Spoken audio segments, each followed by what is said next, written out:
There are some big changes coming to the Stillwater Police Department this Friday.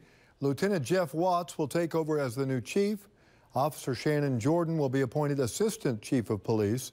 Former Chief Ryan McCarron retired back in November. The State Department of Corrections is backing off on its request for 2 new prisons for now. But the agency is asking the legislature for more money. News 9's Aaron Brobeck is covering the Capitol. Aaron? Yeah, the Department of Corrections originally wanted more than $800 million for 2 new prisons. Now the DOC is nixing that plan and instead asking for an additional $72 million to give corrections employees pay raises.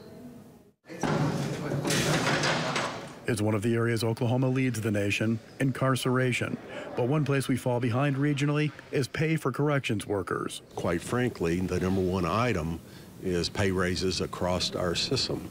We cannot hire folks for the jobs that we have. Corrections Director Joe Albaugh says the state's crumbling prisons still need to be replaced. We've got a ton of facilities that are costing the taxpayer boatloads of money that could be spent better on personnel and the inmates and programs in a state-of-the-art facility. That was the discussion at the Oklahoma History Center today.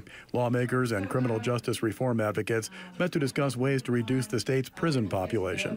One suggestion, to make State Question 780, which reduces penalties for nonviolent crimes, retroactive. I'm for that. By our numbers right now, we have a small universe of 1,500 individuals, possession only.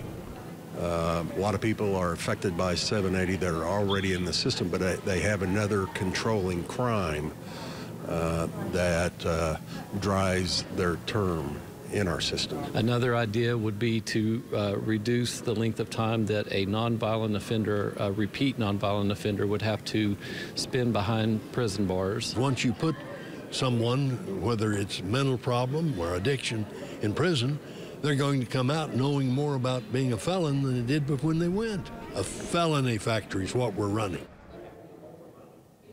Right now, starting salary for corrections officers is $13.74 an hour. Under the proposal, they would get $1 more per hour. We're live on the scene on the story at the state capitol. Aaron Brobeck, News 9.